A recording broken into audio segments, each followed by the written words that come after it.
Salut à tous et salut à toutes les amis, c'est Vizy Gaming. Aujourd'hui on va se retrouver sur mes achats occasion du mois de mai. J'étais au magasin ce matin, j'ai trouvé 3 comics achetés et une BD. Je vais vous présenter ça tout de suite dans la vidéo. Et ça va être que du Marvel par contre. J'ai acheté 3 comics Marvel et en plus c'est des icons.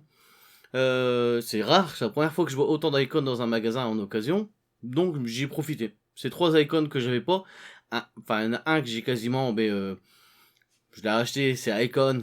Donc voilà. Je vous présente ça après le générique.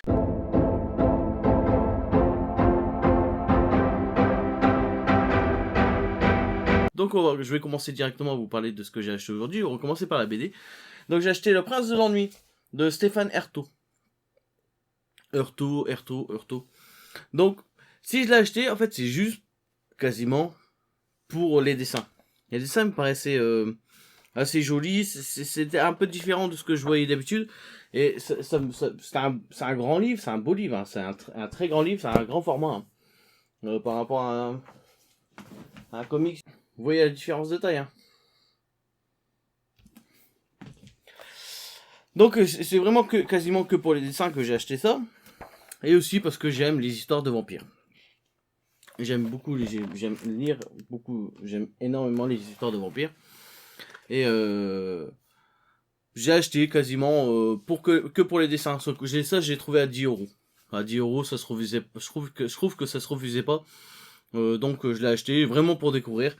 Est-ce que les dessins me plaisaient, tout ça. Donc le pitch, c'est un écrivain. D'ailleurs, je pense que c'est même Stéphane Herto qui s'est intégré lui-même dans sa BD. Qui est appelé, qui a reçu une lettre du comte Dracula. Et qui va aller en Transylvanie, dans son château, pour divertir le comte. Et bien sûr, il y aura une carotte au bout. Soit l'éternité, soit quelque chose. Je l'ai pas encore lu. Vraiment, je le répète, hein, c'est vraiment que pour les dessins que j'ai acheté cette BD. Parce que ça me paraissait vachement différent de ce que je voyais d'habitude. Le format me plaisait bien, c'est de la BD franco-belge, je commence à m'intéresser de plus en plus à la BD franco-belge, à sortir que des carcans Astérix et Tintin, on va dire. Et voilà, vraiment, toutes mes raisons sont là. Donc ça, je vais quand même le lire dans les prochains jours. C'est vrai que j'accorde la BD franco-belge, mais j'accumule tellement de choses que c'est vraiment très dur pour moi d'avancer, mais bon, on va pas se plaindre. La collection elle évolue et ça me fait plaisir surtout de la partager avec vous. Donc ça, si vraiment je la lis, si ça peut vous intéresser, je peux vous en faire un retour vidéo, ça me ferait plaisir, je pense, et puis ça peut être intéressant. Si je vois que ça n'intéresse pas spécialement les gens, que je vois que vous préférez que je revienne sur du comics, il n'y a pas de souci. Je le lirai quand même et j'en parlerai pas, quoi. Donc en comics que j'ai acheté, j'ai trouvé le Wolverine Origin. En fait, je viens juste de le trouver dans cette collection-là, dans la collection Printemps des comics. Là, on a 11 chapitres. Ça, c'est un chapitre, là, on a 11 chapitres. Si je me trompe pas, je l'avais en soft cover. Dans des collections qui sortaient avant, en kiosque. En saga complète. Je sais que je pense avoir les deux. J'en suis pas sûr. Je l'ai aussi dans la collection Hachette, la grande bataille, mais je pense que j'ai que le début. Donc je dois avoir 3 fois le début et peut-être une fois la fin. Là, j'ai tout complet. Donc peut-être, je dis bien peut-être, si ça vous intéresse, mes softcovers, je vais peut-être m'en débarrasser. Donc je sais pas si je vais les vendre, si je vais les offrir. Parce que bien, ma chaîne va évoluer et forcément je vais rouvrir des trucs pour les, je sais pas, on va dire les 1000, 500, là on a 520. Bah 600 ou 1000, je vais pas faire ça tous les 100 non plus pour pas que ce soit une habitude pour que les gens viennent que pour avoir des cadeaux. Mais 1000, je pense qu'il faudrait faire quelque chose de plus gros, on va dire. Donc je sais pas si je vais les garder ou si je vais les vendre ou si je vais les offrir. Peut-être que je les offrirai, je ne suis pas encore sûr. Mais bon. Donc là, je les trouvés dans cette collection Icon, et franchement, cette collection Icon, moi, j'en suis amoureux de cette collection. En fait, c'est quasiment ce qui m'a fait revenir à l'achat du comics. Quand j'ai racheté du comics, les premiers tomes que j'ai achetés, c'est du Marvel Icon, les X-Men de Grant Morrison. J'ai trouvé ça tellement beau, le format, le prix qui était pas trop abusif, on va dire, que j'ai racheté, puis après je suis retombé un peu dans l'engrenage quoi du comics. Et je suis carrément heureux parce que maintenant je la partage cette collection avec vous. Et franchement je suis très très content.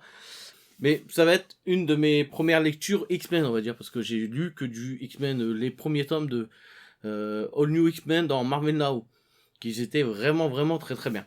Et les deux autres comics que j'ai acheté, que j'ai trouvé en magasin, dans le même magasin d'ailleurs, que j'ai fait un seul magasin, c'est X-Men de Josh Whedon, le Uncanny X-Men, volume 1 et volume 2.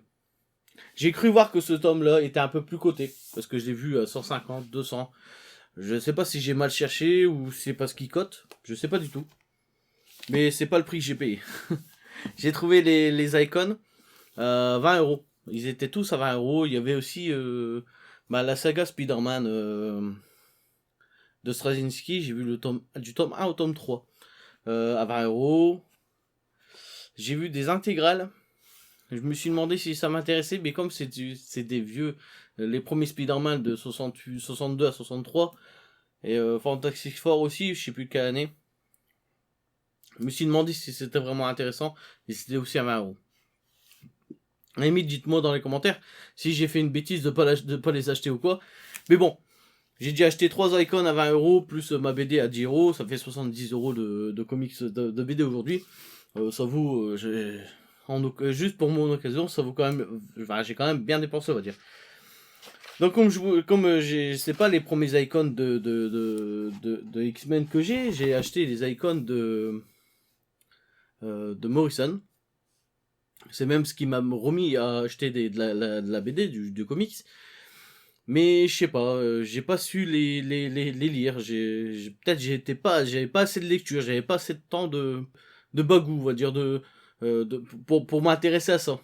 Donc là, maintenant que je commence à avoir lu pas mal de choses, tout ça, je reviendrai peut-être sur sur les Morrison. De toute façon, vu que c'est une collection qui va s'arrêter, qui est sur le point de s'arrêter, qui sera plus trouvable, je pourrais toujours les revendre. Bien sûr, je vais pas faire le spéculateur, je les vendrai au prix quasiment que je les ai eu, ou voire moins cher.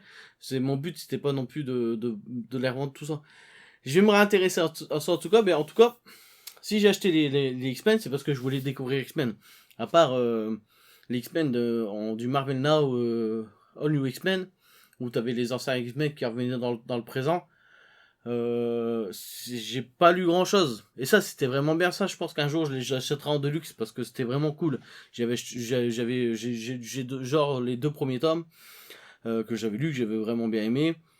Mais Marvel Now, j'ai pas compris en fait pourquoi c'est quasiment plus dispo.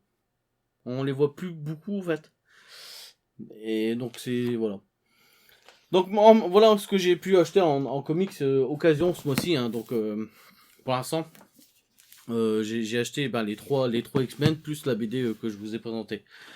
Voilà. C'est Visi Gaming cette fois-ci sur ma présentation de mes comics occasion. Parce que j'aurai bien sûr dans une prochaine vidéo des comics en neuf. Peut-être une autre vidéo en no comics au cash, mais je pense pas. Hein. Je sais que demain je vais faire des magasins et il y a de grandes chances que je rachète des comics demain, en neuf en tout cas. Voilà. Je vous dis à très bientôt les amis, surtout amusez-vous bien sur toutes vos lectures en cours.